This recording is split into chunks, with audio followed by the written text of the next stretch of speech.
So before we start the video, I would like to apologize for how long it took to get this video out. The last week or so, I've had a lot of personal things come up, and we should be good to go now. And here the video is. It's finally out. So let's get right into it. We'll hop right into this game against the Magic that I told you about, and it's where we're going to try to tell the Magic that they don't need Aaron Gordon and that they suck and should trade him to us. We actually pulled this off pretty well at the start of the game.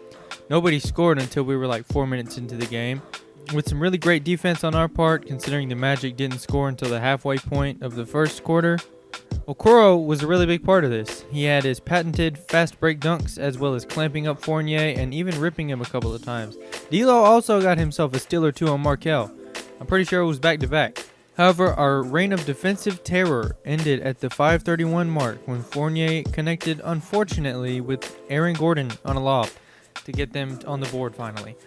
After that, the Magic scored like 6 points in the next 3 minutes, so it's not like they took off or anything. We actually had a really balanced attack too. Cat, D'Lo, Okoro all had like 6 or 8 points, something like that, which all adds up to our first quarter score or something. I don't know if anybody else scored for our team. Oh yeah, and Okongwu got blocked pretty bad at one point too. So one thing I did see actually was how Okoro is pretty capable of finding open or cutting guys. He actually gets a decent amount of assists, and I think he is someone who is able to play make well enough, and that's all we really need next to D'Lo. He can run the pick and roll and has enough speed to get by some more slow-footed defenders and even some guys who aren't that slow-footed. He's really coming into his own as a player, and we're only a few months into the season. I think like 3 to be exact. He may not turn into a star, but I think he'll definitely, at the very least, be a high-level to possibly elite role player. But yeah, that was the first quarter. In the second quarter, things didn't go quite as smoothly. Okongwu got a post-up and put the lead up to 14, but then things kind of maybe fell apart. We actually don't even score again for like 3 minutes. We had missed shots, bad offensive possessions, and the Magic just tore us up. We didn't score again until Beasley saved us by actually hitting a 3, and that was at the start of us getting a grip in the second because things got way out of hand in the beginning of the second quarter. We started to play defense again and got our feet under ourselves offensively, and while we didn't quite take off like we did in the first, we definitely kept them a little behind us. When D'Lo and Cat came back in, that's when we kept the Magic at arm's length. They got their takeovers and they were just going off. We built up our 10-point lead again after being down for quite some time, and then the Magic scored just a little bit before halftime. So 6-point lead, not that great, but the third quarter. Let me tell you about the third quarter. This is the quarter where things really just clicked for us. I have never seen our team like this before, and I would love if this would happen, like all the time. Our defense was insane. Rotations were great. Help defense was great. One-on-one defense was great. And our offense was even better than that. Orlando didn't score during the first 7 or 8 minutes of that quarter. We scored at will and just absolutely clamped everybody on the Magic.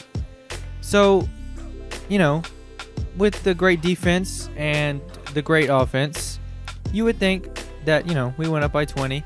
So I'm thinking to myself, I'm sitting here. I'm like, do I really want to spend any more time playing this game? No, I actually really don't. I don't want to, end up beating the Magic by 40. So we visited my old friend Simcast and proceeded to outscore Orlando 83-46 in the second half. So I guess you could say that we did accomplish what we set out to do. We obliterated the Magic.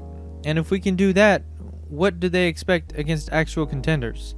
So will you guys just give us Aaron Gordon now? Please. Okay, wait, before I do that, let's take a look at the game stats and stuff. What did I tell you about Cat, D'Lo, and Okoro? All of our guys got some. Cat had his 33 and 18, D'Lo had his 20-10 game with 3 steals, and Okoro scored 19 on 11 shots and even got 6 assists and 3 steals. He absolutely clamped Fournier, which is why they weren't able to get any offense going at all, really. See, look, Fournier, 4 for 18. Oh, and Aaron Gordon. He was okay.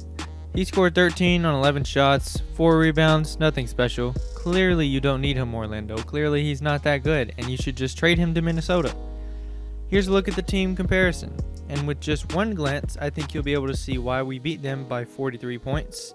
We shot crazy well, had quite a few more bench points, blocked way more shots, and just overall, we dominated this game. So now that I've stalled for this long, I think it's finally time to look at trading for Aaron Gordon. Seeing how Okoro terrorizes the fast break and even his playmaking ability makes me wonder what would happen if he had an athletic running mate. I know that we've been through this before, but I have to set the scene before we just trade for him. What? You're tired of waiting? Well, sheesh, fine. Here's the trade. Omari Spellman and JJ Redick. We've already been over this. Spellman has been pretty good this season as a stretch big, and Orlando has the defensive personnel to cover up his defensive deficiencies, which can also apply for JJ Redick. He's also pretty strong, and if he lost weight and gained muscle, he could be a legit player who could force himself into the post sometimes. JJ Redick is probably the main piece of this trade because, as we've pointed out before, Orlando's guard play has been extremely lacking this year. JJ hasn't played a single minute for us this season because before the season we agreed to find a trade partner for him, and I think he'll be a great fit in Orlando. They need somebody who can draw some attention on offense other than Fournier, and Redick is just that. They've got some hard screen setters in Orlando, and having JJ run across those and bang threes will be great for their offense. Anyway, you should be convinced that this makes sense for both sides, and if you're not, then I really am not sure what else to tell you. I'm doing it. I'm pulling the trigger. Okay, there. It's done. It's done. They agreed. We finally made a trade, guys. Are you proud of me? So, now that Gordon is officially on the team, we've got to go over some new rotations. As you can see, the rotations have been relatively overhauled. I mean, not really overhauled, but it's been a huge change. Aside from the entirely new player added to them, Okoro and Gordon are both taken out at the halfway point of the second quarter so they can play the first half of the second.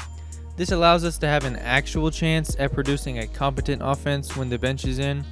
I may also consider moving Okoro to small forward and taking Culver's minutes because he has been absolutely awful so far. I'm pretty sure he's shooting like 33, 33, 34 splits, which is awful. And nothing else he does makes up for the amount of terrible he is everywhere else. He's just bad all around, and I really don't know what we're going to do with him. Okoro's minutes have gone up, and he's earned it. Beasley's minutes have gone down by 1, I think. But that's not for any particular reason. I just couldn't really fit any of the minutes in and stuff like that. Nothing else is really worth mentioning, except clearly since we have an upgraded power forward lineup, Okungwu's minutes have decreased there in that particular position, you know. But I don't really think that's a big deal. So that's that. And next episode, we get to see Aaron Gordon's Minnesota Timberwolves debut.